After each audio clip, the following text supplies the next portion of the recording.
Hello again, my adoring fans, or maybe you're not adoring, but you're just curious about how a creative person like this lives.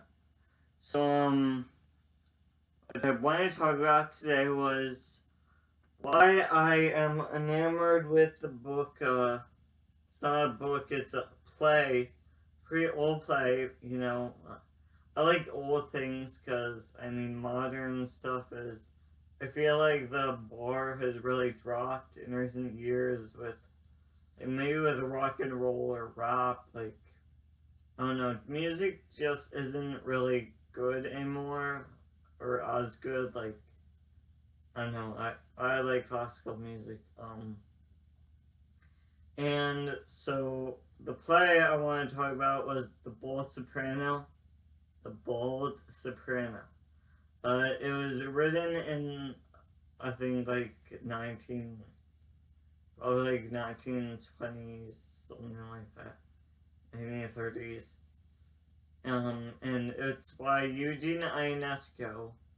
Um, Eugene Ionesco is French because, it's existentialism. It's really a theater of the absurd type play, but so that's all based on existentialism, which was really popular in France in the 1920s.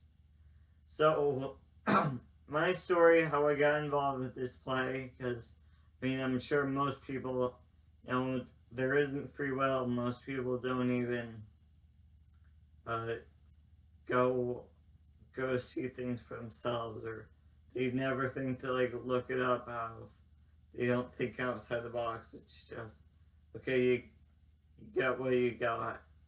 Just wait for this series of things to happen, and then, yeah. So, the Bald Soprano, how even though my mom does have us subscribe to One Street Theater, where, yeah, I see lots of plays and people's late and everything. This one was when I was in honors English in junior year of high school, and so we got to read all these books that are reserved for, like, smart kids, or at least the kids who sign up. And so when we were covering existentialism, the belief that, like, there's no inherent meaning in life, and it's all crazy and nothing means anything. Um, uh, we were put into groups, everyone in the class, and I was in a group where we decided to act out the play The Bald Soprano. The other kids did other plays, not existential plays, but so my group acted out The Bald Soprano, and it's by Eugene Ionesco. It's about his reaction when he traveled from France, where he grew up, to England, and that was his reaction, what he got out of it. And so I played the fire chief. I was very happy. It was very, I don't know, I liked the play because we did get the award for best play, and I got best costume and best actor, and I think I got a fourth one, but I forget what that award was. And so the story about this play is, Eugene Ionesco. The play started out with Mr. and Mrs. Smith, an English couple, are sitting in two English armchairs before an English fire on English evening in an English living room, and Mrs. Smith is doing some English songs, and Mr. Smith is reading an English newspaper. And went on to, like, the wife said, the wife said, "There, it is 9 o'clock. We've drunk soup, eaten the fish and chips, and had the English salad. The children have all drunk English water and gone to bed. We've eaten well this evening. That's because we live in the suburbs of London, and because our name is Smith. Potatoes are very good, fried and fat. Mary did them well tonight. I did not enjoy them last night. I did not enjoy them when they were well done." she kept going on about all the stuff that didn't really matter. Like, she talked about a Romanian grocer and how she got, or a yogurt maker, and she got a degree from the school of yogurt making. And she said the oil was of high quality. The oil from the grocer out of the corner of the street is higher quality than the oil from the grocer across the street. Is even higher than the oil, higher quality than the oil from the grocer at the bottom of the street. However, I prefer not to tell them that their oil is bad. And the fish was fresh. It made my mouth water. I had 2 helpings. No, 3 helpings. You had 3 helpings as well, but the second 2 times you took a great deal less, whilst for I took a great deal more. I eat better than you this evening. Usually as you eat better than me. Why is that? Is that appetite you lack? It kept going on about, like, Mr. Smith, the first thing he said when he was reading his newspaper, he said, this doesn't make sense. Here's something I don't get. In the obituaries, they always give the age of the deceased, but never the age of the newly born. That doesn't make sense. I mean, yeah, it does, because, I mean, people die at different ages, and everyone's born at the age of 0. Well, maybe, if there are past lives, which probably are, I mean, I feel like there definitely are. I guess people would be a different age, you just wouldn't know it. Because, I mean, some people were born at, like, 40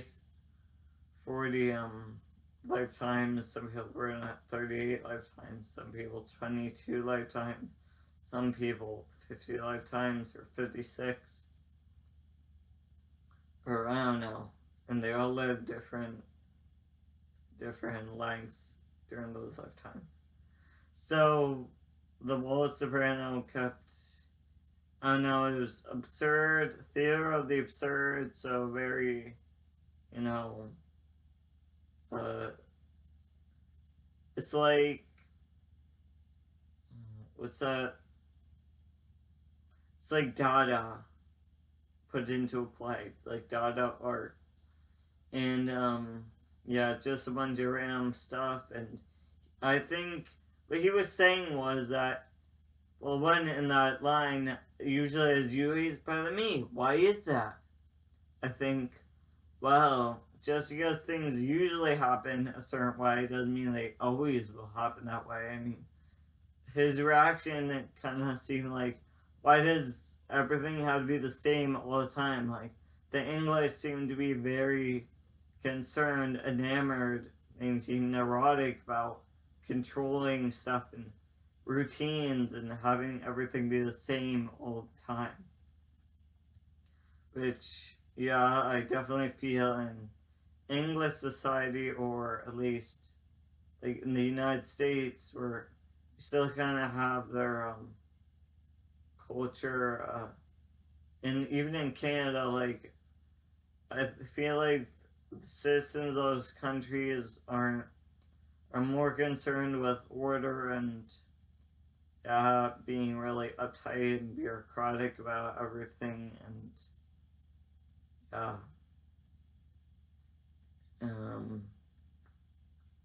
and so when the fire chief, me, walked in, I walked in with the fire helmet on. My lines were just as absurd, because, I mean, the situation I was first talking about was where Mrs. Smith and, well, they had the Martins join them over after dinner. The 2 couples were arguing whether it is, like, there was someone knocking at the door. They heard someone knocking at the door or ringing the bell, and they, all of a sudden, like, they kept going back and forth, checking on it, and said, no one's there, and then they found out. So I said, sometimes someone is there, other times there is no one there, and oh no, it's hard to remember your lines, especially after I did it so many years ago. And you can just look it up. Theater of the Absurd. Tons of YouTube videos on it. The Bald Soprano. And then I told them the story as the fire chief about different like animals, like silly stories, fables just made up and nonsensical stuff, and it kind of what I got out of it was, well, the main point was when the fire chief at the end, when he was getting up, said, "This is all very subjective. Now here's my version of reality, my view of the world, my idea." And I must tell you that in exactly 3 hours and 32 seconds or whatever, I'll have another fire on the other side of the city, so I must go.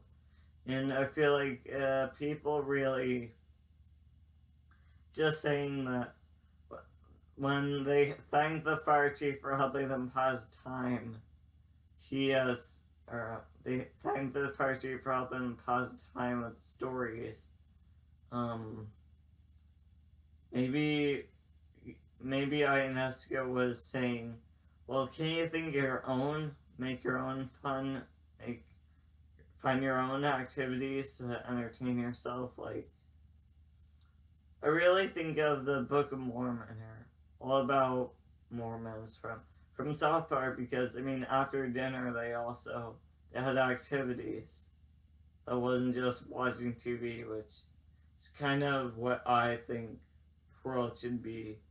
More people should be Mormon, or not the religious side, but how they acted in that South Park episode. Yeah, Theater of the Absurd. I've read tons of plays by the existentialist.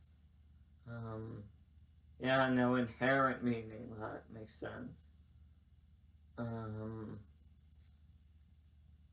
Well, maybe spirituality, or they say, guys say their purpose is to transcend physical limitations. So maybe that's true. Of course, I think now the U.S. government is really, they know that the people could rise up if we discovered our own power, but, they just want to control us and keep us down. That's why they keep making us eat tons of food, especially non-vegan food, because all food grounds you, and yeah, so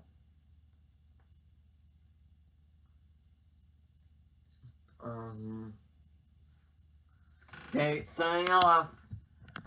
Keep an open mind, YouTube. Keep meditating, thinking outside the box, thinking, or just draw some of the sigils and stuff you see when you meditate or when you close your eyes. Sing every day. Bye.